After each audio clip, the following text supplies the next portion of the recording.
पृथ्वी हमारे सौर मंडल का खास और इकलौता ग्रह जिसका कहना है जीवन।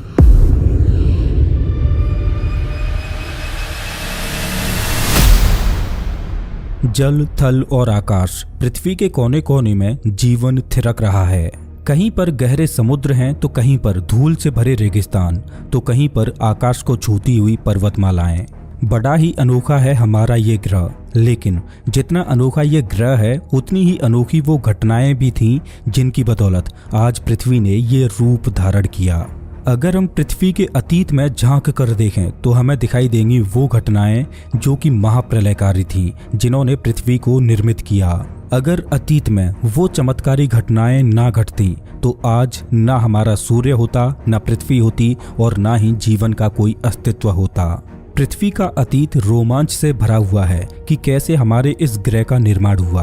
वो कौन सी चमत्कारी घटनाएं थीं जिन्होंने पृथ्वी के निर्माण में अपनी अहम भूमिकाएं निभाई। नमस्कार दोस्तों, मैं श्याम तंवर स्वागत करता हूं आपका इस वीडियो में। आज से 460 करोड़ साल पहले, अभी आप अपनी स्क्रीन पर जो तस्वीर देख रहे हो वो एक नेबुला की है। नेबुला एक बहुत बड़ा क्लाउड होता है जो कि गैस, डस्ट और छोटे छोटे पार्टिकल से मिलकर बना होता है। ये कोई आम क्लाउड नहीं बल्कि ये घर है तारों का, जो कि हजारों प्रकाश वर्ष में फैला होता है। आज हमारा ग्रह पृथ्वी, मैं, आप और आपके आसपास दिखाई देने वाली हर एक भौतिक चीज आज से अरबों साल पहले इसी तरह के एक बहुत बड़े बादल में गैस और धूल के रूप में मौजूद थी। आगे चलकर इन गैस और धूल के बादलों से हमारा सूर्य, प्लैनेट्स, एस्ट्रॉइड्स, धरती और इस पर थिरकता हुआ जीवन, ये सब बनने वाले हैं। इस क्लाउड में एक अदृश्य शक्ति छुपी हुई है जो इन गैस और धूल के बादलों को हमारी आज की दुनिया में बदल देगी, और उस अदृश्य शक्ति का नाम है गुरुत्वाकर्षण यानी ग्रेविटी। वही ग्रेविटी जिसकी वजह से सेब धरती पर गिरता है, वही ग्रेविटी जो हमें धरती से बांधे रखती है। इसी ग्रेविटी ने हमारी दुनिया का निर्माण किया। आप ये बोल सकते हो कि अगर ग्रेविटी ना होती तो हमारी दुनिया कभी बनती ही नहीं। ग्रेविटी की वजह से गैस और धूल से बना ये सोलर नेबुला सिकुड़ने लगा और ये प्रोसेस अगले 1 करोड़ सालों तक ऐसे ही चलता रहा। लेकिन उसी दौरान एक अद्भुत घटना घटती है। इस क्लाउड से बहुत दूर मौजूद एक तारे में सुपरनोवा विस्फोट होता है, जिसकी शॉक वेव ने इस क्लाउड में एक हलचल पैदा कर दी। ये क्लाउड उन शॉक वेव्स की वजह से रोटेट करने लगता है। समय के साथ जैसे जैसे ग्रेविटी की वजह से ये क्लाउड सिकुड़ रहा था, वैसे वैसे इस क्लाउड की रोटेशनल स्पीड और तेज होती जा रही थी।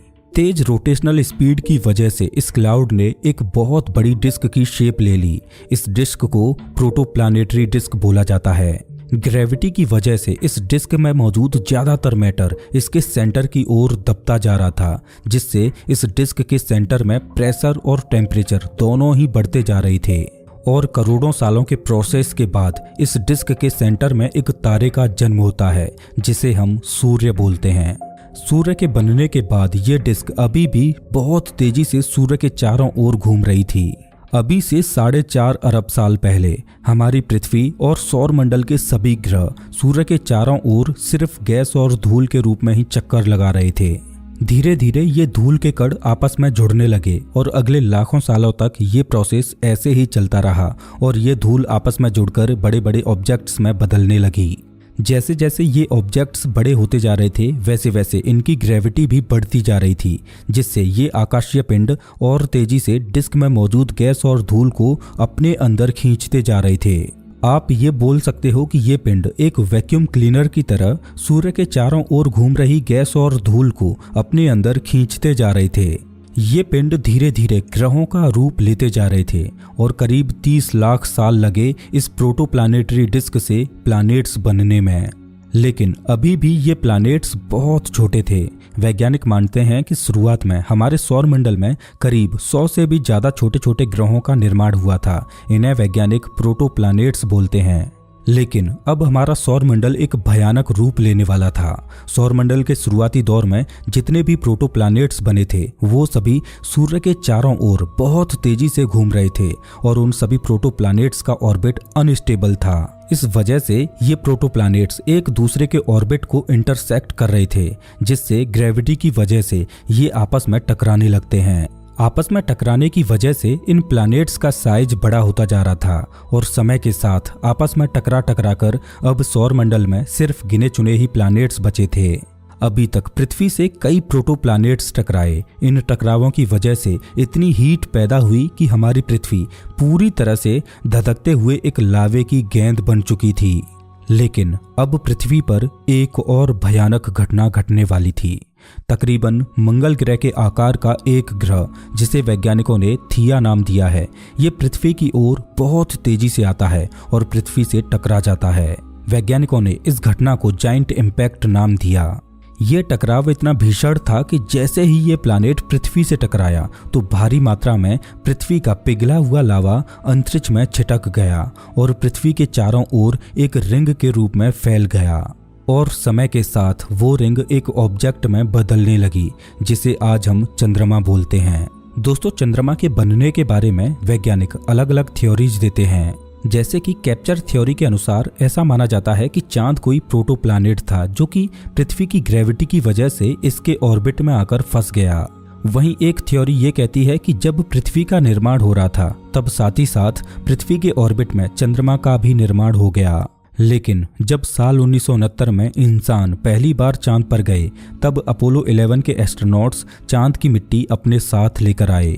जब चांद से लाई गई उस मिट्टी पर परीक्षण किया गया तो वैज्ञानिकों ने पाया कि चांद की मिट्टी की संरचना भी पृथ्वी की मिट्टी से मेल खाती है, जो ये साबित करती है कि अतीत में चंद्रमा पृथ्वी का ही हिस्सा रहा होगा।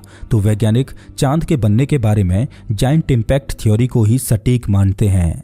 उस सोलर नेबुला से पृथ्वी के बनने में अभी तक 5 करोड़ साल बीत चुके थे। चांद का जन्म हो चुका था, लेकिन पृथ्वी का चंद्रमा आज की तरह बिल्कुल भी नहीं था। उस समय पृथ्वी का चंद्रमा पृथ्वी के इतने करीब था कि ये आज की तुलना में करीब 15 गुना से भी ज़्यादा बड़ा दिखाई देता था और शुरुआत में चंद्रमा भी धधकते हुए लावे की एक गेंद की तरह था। अतीत में थिया प्लैनेट का पृथ्वी से टकराना पृथ्वी के लिए एक भयानक घटना थी, लेकिन अगर उस घटना को इंसानों के नज़रिए से देखा जाए तो वो वास्तव में एक वरदान ही था, क्योंकि उस टकराव की वजह से पृथ्वी अपनी एक्सिस पर 23.5 डिग्री से झुक गई, जिसका आगे चलकर पृथ्वी पर बहुत फायदा मिलने वाला था। आज हम अपनी पृथ्वी पर अलग अलग ऋतुओं को अनुभव करते हैं, जैसे सर्दी, गर्मी और बरसात। पृथ्वी पर ये ऋतुएं पृथ्वी के अपनी एक्सिस पर इस टिल्ट की वजह से ही बदल पाती हैं और पृथ्वी के इस टिल्ट को चंद्रमा स्थिर रखे हुए है।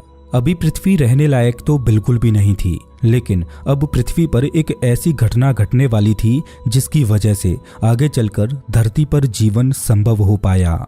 दरअसल पृथ्वी के अंदर मौजूद हल्के एलिमेंट्स सतह की ओर ऊपर उठने लगे और भारी एलिमेंट्स जैसे कि लोहा और अन्य धातुएं पृथ्वी के केंद्र में जमा होने लगीं। जैसे जैसे पृथ्वी की कोर का निर्माण होता जा रहा था, वैसे वैसे पृथ्वी की एक अदृश्य ढाल बनती जा रही थी, जिसे हम मैग्नेटिक फील्ड बोलते हैं। दोस्तों, अगर पृथ्वी का मैग्नेटिक फील्ड ना होता तो आज पृथ्वी पर जीवन का नामो निशान भी ना होता, क्योंकि सूर्य से लगातार सोलर तूफान निकलते रहते हैं, जिनमें मौजूद चार्ज पार्टिकल्स पृथ्वी की ओर गोली से भी तेज रफ्तार से आते हैं। लेकिन पृथ्वी का magnetic field in charge particles को धरती पर आने से रोकता है। अगर पृथ्वी का मैग्नेटिक फील्ड ना होता तो ये सौर हवाएं पृथ्वी के वायुमंडल को खत्म कर देती, पृथ्वी पर मौजूद समुद्रों को सुखा देती। तो आप सोचकर देखिए कि बिना मैग्नेटिक फील्ड के क्या धरती पर जीवन संभव हो पाता।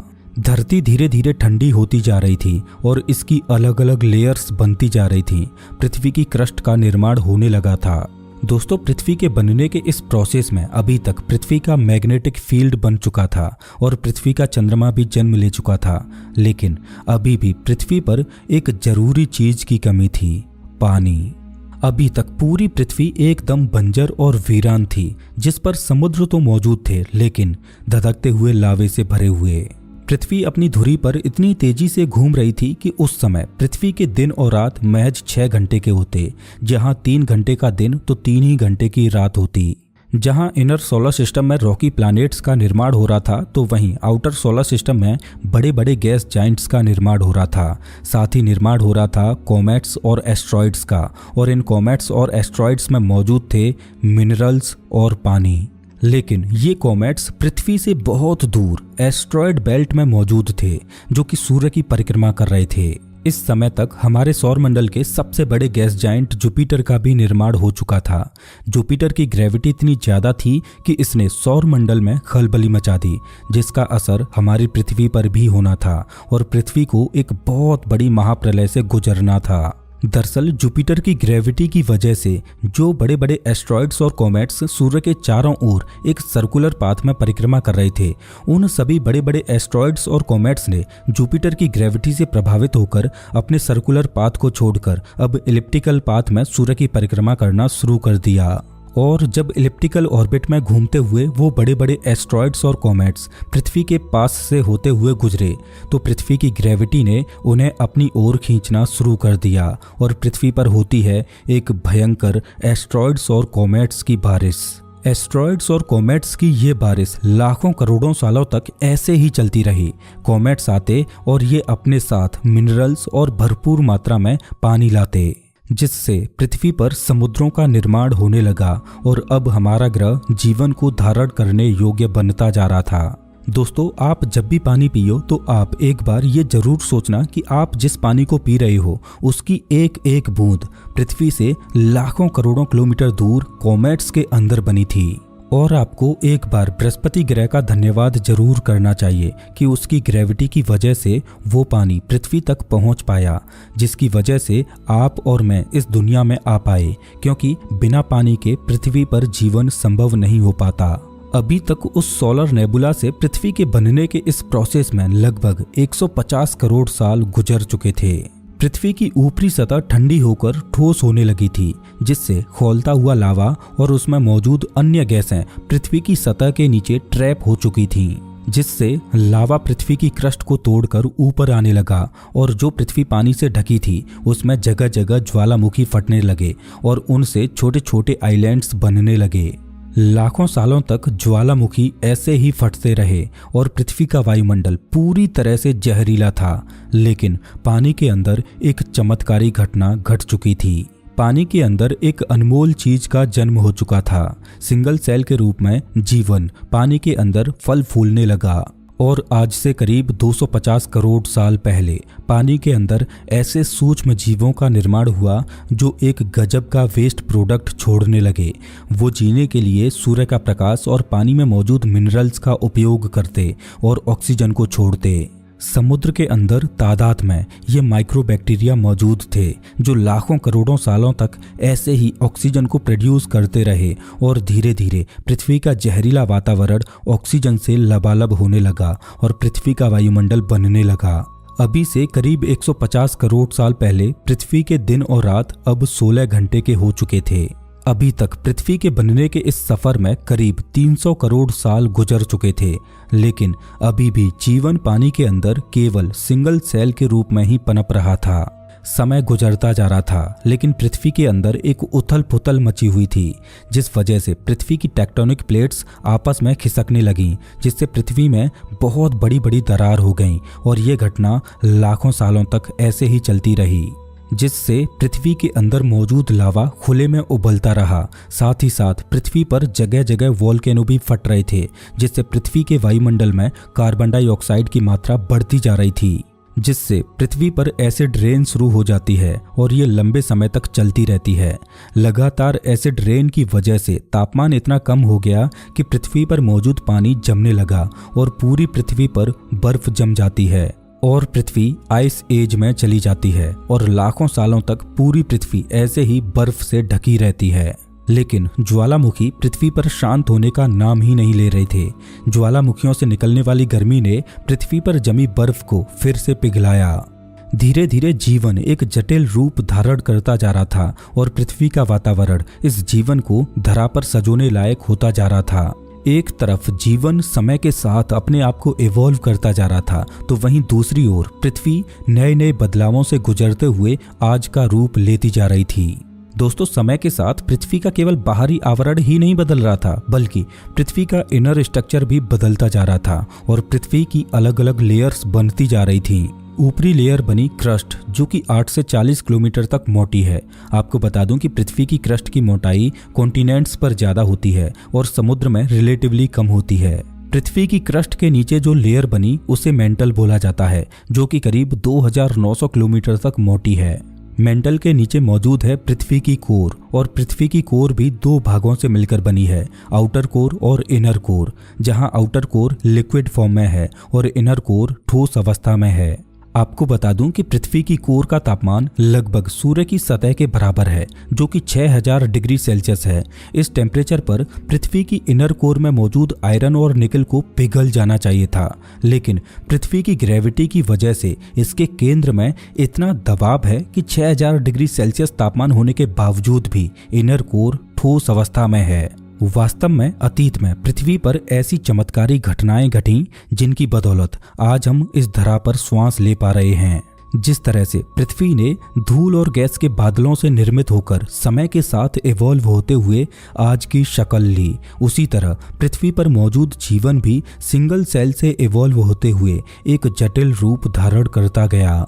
जीवन का इवोल्यूशन पृथ्वी पर अलग अलग शाखाओं में इस प्रकार इवॉल्व हुआ कि भिन्न भिन्न प्रजातियों ने पृथ्वी को जीवन से सजो दिया, और आज हम इंसान भी पृथ्वी पर मौजूद करोड़ों प्रजातियों में से एक हैं।